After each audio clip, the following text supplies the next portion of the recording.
সুস্থ লোক বাস করে, বড় লোক নয়। যেখানে দুঃখী লোক থাকে, যেখানে অসুস্থ লোকের সংখ্যা বেশি, যেখানে খাবারের অভাব, শিক্ষার অভাব, স্বাস্থ্যের অভাব, সব কিছুর অভাব, তার মাঝখানে কেউ যে স্থান করে দিয়েছেন, তিনি উজ্জ্বল উদাহরণ দিয়েছেন একজন ধর্মপ্রাণ মুসলমান হিসেবে। আমি মনে করি বেহেশতে যাওয়ার টিকিট আমার হাতে নেই, কিন্তু ইচ্ছা আছে আমার। আমি ইচ্ছা প্রকাশ করি তিনি বেহেশতে যাবেন, এবং আমার সেই ইচ্ছা প্রবল, এখানে কোনো সন্দেহ নেই। কথা আছে আরবিতে ফুসকুরুনি ফুসকুরুকুম, মানে আমাকে স্মরণ করো, আমি তোমাদের স্মরণ করি। এটা আল্লাহ তাআলার প্রতিজ্ঞা। আর সেখানে আরেক দ্বিতীয় কথা আছে, নসরু মিনাল্লাহ আফাতহুম করিব, আল্লাহর সাহায্য এবং বিজয় অতি সন্নিকট। তিনি, আমার মনে হয় যে সাহায্যের পথ ধরেছেন, শেষ পর্যন্ত আল্লাহ তাআলার সাহায্য তার কাছে আসবেই। এত লোকের জানি সুস্থতা এনে দিতে পারে, এত দুঃখী বলে যদি সুখ সৃষ্টি করতে পারে, সে তার নিশ্চয়ই যাত্রাবোধ অতি সহজ বলে আমি দৃঢ়ভাবে বিশ্বাস করি। আল্লাহ তাআলা তাদেরকে ভালোবাসেন যারা অন্যদের ভালোবাসেন, যারা দুঃখীকে ভালোবাসেন আল্লাহ তাআলা তাদেরকে ভালোবাসেন। যারা একজন লোকের যদি আপনি জীবন নাশ করেন, ধরে হবে সারা পৃথিবীর লোকের জীবন নাশ করেন। একজন লোকের যদি জীবন রক্ষা করেন, ধরে হয়তো আপনি সমস্ত লোকদের জীবন রক্ষা করলেন। উনি কত লোকের জীবন রক্ষা করেছেন আজকের বিবৃতি থেকে আপনারা শুনলাম। অনুরোধ করবো এই সবগুলো বর্ণনা তাদের কাছ থেকে পাঠিয়ে দিয়ে আরেকটু বিস্তৃত করে পুস্তক আপনি প্রকাশ করেন।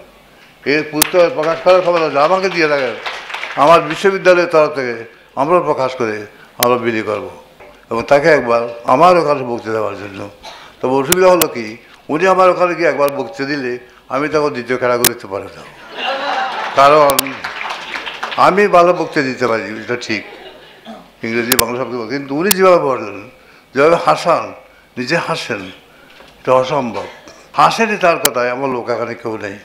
যদি কেউ থাকে তার চিকিৎসা করতে পারবো, থাকে, সে তাকে হাসাবে। একটা কথা আছে, নুয়ে পরে ফল বাড়ে পাদব নিচয়, গাছের মাম ধরলে পাতার নিচের দিকে আসে। ওই গুণীজনের গুণও বাড়ে মাথা নতর হয়, তারা কথা বলে না। এমটি ভেসেল সাউন্ড মাছ, শূন্যপাত্রে যন্ত্রণারই বেশি হয়।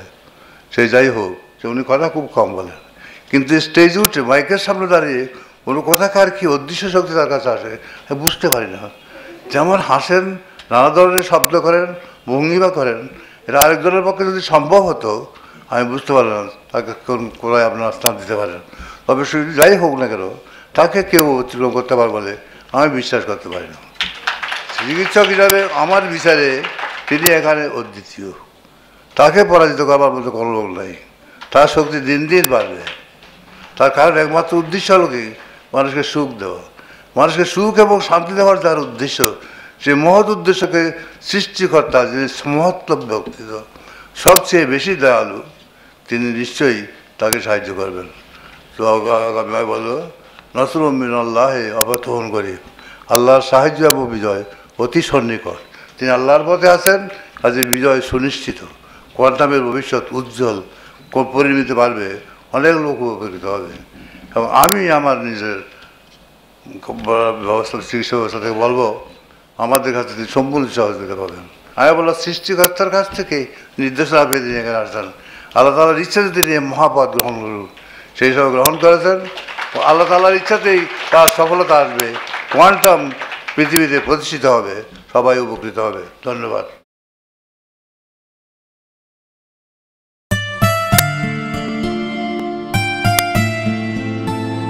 328 নম্বর কোর্সের 5 নম্বর ক্যান্ডিডেট আমি, সুতরাং বলতে পারেন 5 নম্বর সেলের অধিবাসী। তা আজকে আপনাদের মধ্যে আসতে পারি খুবই খুশি। এই কোর্স যে পরিচালনা করছেন গুরুজি সফলতার সঙ্গে 39 ঘন্টা, প্রথম দিন 10 ঘন্টা, পরের দিন 10 ঘন্টা, তারপরের দিন 11 ঘন্টা, আজকে 8 ঘন্টা। সুতরাং অবাক লাগছে, এটা বিরাট মানুষ কেমন করে এই স্পেল বাউন্ড হয়ে সমস্ত লোককে, এই 1-1.5 লোককে স্পেল বাউন্ড করে রাখেন শুধু কথার মাধ্যমে, যেটা শকর আলহামদুলিল্লাহ। প্রথমে আল্লাহ রসুলের কথা, এটা আমাকে খুবই কি বলবো, আমাকে খুবই মোহিত করেছে, উজ্জীবিত করেছে।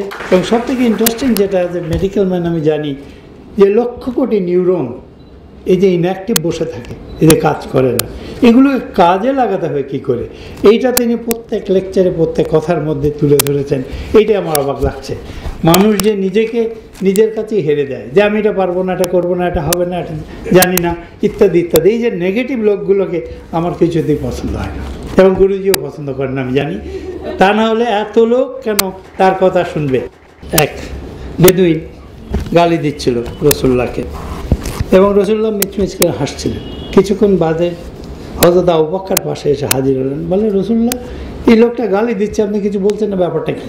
রসুল্লাহ কিছুই বললেন না, হি ইন্টারভিন, এবং সে বেদুইনকে গালি দিতে লাগলো, তুমি রসুল্লাহর মতো লোকের সঙ্গে কী বেয়াদবি করছো, ইত্যাদি ইত্যাদি। একটুবারেই বেদুইন যখন চুপ করলো, রসুল্লাহ হাসলেন আর বললেন, দেখো এতক্ষণ তুমি আমাকে, ও গালি দিচ্ছিল, এক ফেরেশতা বসে লিখছিলেন ওর এগেনস্টে আর আমার পক্ষে, তুমি যেই আসলে ইন্টারভিন করলে ফেরেশতা চলে গেলেন। সুতরাং গুরুজির এই সমস্ত রাগ এবং কথা যে বর্ণনার মধ্যে দিয়ে গুরুজি আমাদের মাথায় ঢুকালেন, সেটা আমার মনে হচ্ছে যে কোনো লোকে আমার মতো একটা নিজে এখন পজিটিভ থেকে আরও সুপার পজিটিভ হওয়ার চেষ্টা করা উচিত। কী বলে? কোয়ান্টাম মেথড কী করলে লোক ভালো হয়, কত লোক কত ভালো ভালো কথা বললো, তার যে ভালো হয় না ইত্যাদি। এই অসুখ 15 বছর 20 বছর 30 বছর সারা জীবনের সঙ্গী। কারণ একটাই, কারণ আমাদের রোগের অধিকাংশটাই 75% মনোদহী, আর বাকি 25% ফিজিক্যাল। সুতরাং ফিজিক্যাল এই ডিসেবিলিটির বাদ দিয়ে এত লোকগুলোকে ভালো করার জন্য খালি ওষুধ দিয়ে তো মানুষ ভালো হয় না। অনেক সময় রুগী আমার কাছে আসে, আমি বলি সামান্য ওষুধ কেন এসছেন, সর্দি কাশি জ্বর যে কোনো লোক ভালো করতে বলে স্যার কথা তো একটাই, আপনার যে আশ্বাস পেলাম এইটাই আমার ভালো হয়ে যায়, কোনো ওষুধই লাগে না। অনেকে বাড়ি গিয়ে হাসেন, আমি বলি আর ইউ জোকিং, ওষুধ লাগে না, এত ঘন্টা বসে আছেন, পয়সা দিলেন, ব্যাপারটা কি? বলে এই যে আস্থা, এই যে তিনি কোয়ান্টাম মেথডে আপনাদের যে উদ্বুদ্ধ করতে পেরেছেন এবং আপনাদের যে তার সঙ্গে একাত্ম করে এই 39 ঘন্টা ধরে রেখেছেন, এই জন্যে গুরুজিকে অশেষ অশেষ ধন্যবাদ ও কৃতজ্ঞতা জানাই। সকল আলহামদুলিল্লাহ। এবং পরের বাদে লেখা আছে বদলে গেছে লাখো জীবন। এই কথার দুটো যে এত তাৎপর্যপূর্ণ, এই 39 ঘন্টায় আমরা এটা বোঝার চেষ্টা করেছি, এবং তিনি সফলভাবে আমাদের মধ্যে এই জিনিসটা ঢুকিয়ে দিয়েছেন। অনেকে প্রশ্ন তোলে এটা ধর্মভিত্তিক কিনা, এটা অমুক কিনা, এটা ওটা কিনা, কিন্তু 100% এটা রিলিজিয়ানের সঙ্গে রিলেটেড। কারণ আমরা আল্লাহ রসুলকে বাদ দিয়ে বা আমাদের ধর্মের, আমার ধর্ম কেন, যে কোনো ধর্মের, হিন্দু হন, মুসলিম হন বা খ্রিস্টান হন, বুদ্ধিস্ট হন, সবার যে একটাই ধর্মের ভালো কথা, লোকের ভালো করো, উপকার করো, সাহায্য করো, ইত্যাদি ইত্যাদি। গুরুজি তার এই কোয়ান্টাম ফাউন্ডেশন মাধ্যমে লাখো লাখো জীবনকে পরিবর্তন করেছেন। আমাদের সুযোগ হয়েছিল লামার শিশু কানন দেখা, এবং আমি জিজ্ঞেস করলাম আপনি এত জায়গা থাকতে লামা বেছে নেন কী করে? বিশ্বাস করেন সেই লোকগুলো যে এত অবহেলিত, যে 45 বছর জীবনে মাংস খায়নি। আপনি এটা শুনলে আমার অবাক লাগে যে 45 বছর জীবনে একটা লোক মাংসের আস্বাদ পায়নি, কেমন দেশ? অবশ্য সভ্য দেশের লোক আমরা। সেখানে একটা হাসপাতাল ওপেন করলাম, মা ও শিশু হাসপাতাল। আমাদের উদ্দেশ্য একটাই ছিল যে সেখানে শিশুদের এমনি চিকিৎসা ব্যবস্থা কী করে উন্নত করা যায়। শিশুদের আপনারাও ভালোবাসেন, আমরা ভালোবাসি, গুরুজি মাঝি সবাই ভালোবাসেন কারণ কি? এরা তো স্বর্গের ফুল, ইহাদের করো আশীর্বাদ, ধরায় উঠেছে ফুটে শুভ্র ফুলকুড়িগুলি, নন্দনে এনেছে সংবাদ। কবিগুরুর লেখা। সুতরাং এই যে কথাগুলো কবিগুরু বলে গেছেন, মাঝি, গুরুজি এবং আপনারা কোয়ান্টামের অধিবাসী, তাদেরকে আপন করে নিয়েছেন নিজের ছেলের মতো, নিজের আত্মীয়র মতো। এই জন্যে গুরুজিকে আমি অসংখ্য ধন্যবাদ আপনাদের পক্ষ থেকে, আমার পক্ষ থেকে জানাই, যাতে তার এই শুভ কাজ বজায় থাক এবং আমরা তাকে সাহায্য করে আমরাও সওয়াবের ভাগী হতে পারি। গুরুজির এই কাজে আপনারা সবাই এগিয়ে আসেন। আমরা অনেক সময় অনেক জায়গায় জাকাত দিই, অনেকে লাখ লাখ টাকা দেয়, তার কিছু অংশকে আমরা এখানে দিতে পারি না। কারণ যে ভালো কাজ করছে তার কাজে সাহায্য করলে লোকে উপকৃত হবে, আল্লাহ তো একই সওয়াব আপনাকে দেবেন তার মধ্যে দিয়ে। সুতরাং আজকের এই দিনে আপনাদের কাছে সবার আবেদন, আপনার জাকাতের একটা পোর্শন এখানে দেবেন, তাহলে তাদের কার্যক্রম স্থবির হবে না, উত্তরোত্তর বৃদ্ধি পাবে।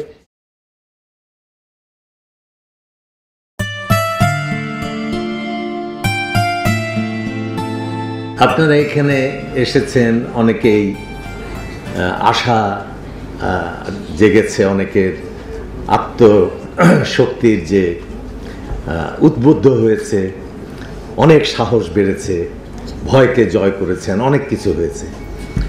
আমারও কিছু কিছু হয়েছে, কিন্তু একটা জায়গায় আমি হতাশায় প্রায় ডুবে গেছি। সেটা হচ্ছে গুরুজিকে দেখে।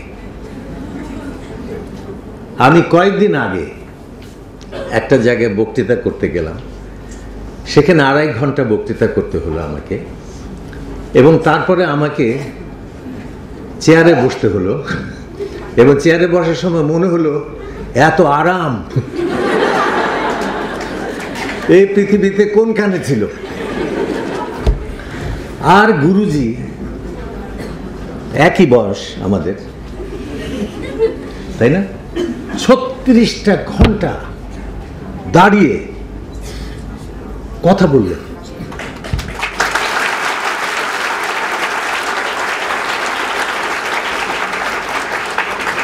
এরপরে শুধু একটা কথাই মনে হয়, নিজেকে বলতে ইচ্ছা করে যে ওরে তুই কি আছিস?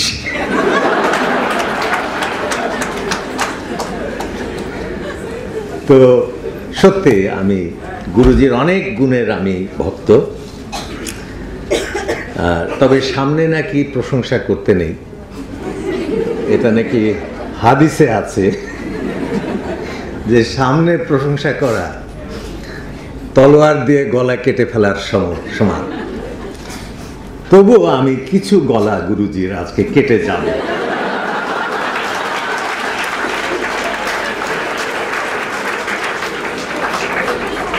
যখন সুযোগ পেয়েছি 15 মিনিট,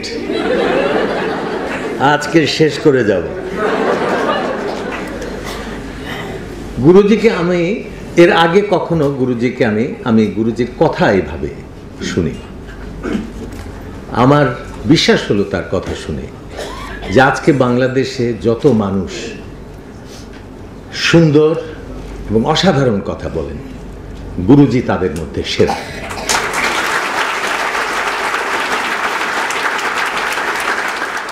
এমনিতেই তার চমৎকার সবকিছু, এবং আমি কয়েকবার তার সঙ্গে হ্যান্ডশেক করেছি। আমার হাত আছে কিনা বুঝতে পারি। এই মানুষকে আমি ঈর্ষা না করে আমি করবোটা কি?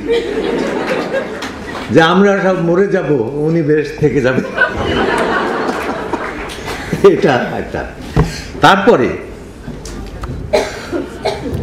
আমাদের মনের যে একটা শক্তি আছে, আমাদের শক্তির জাগরণ যে প্রয়োজন, এবং উনি একটা কথা খুব সুন্দর বলেছেন যে আমরা অনেক কষ্টে দুঃখের মধ্যেও থাকি এই জন্য যে ভয় পাই যে বোধহয় আরো খারাপ হয়ে যায় নাকি, অথচ গতিটা যে উল্টোমুখী হতে পারে, যে আমরা শুধু থাকবো না, আমরা বেরিয়ে যাব, আমরা জয় করব।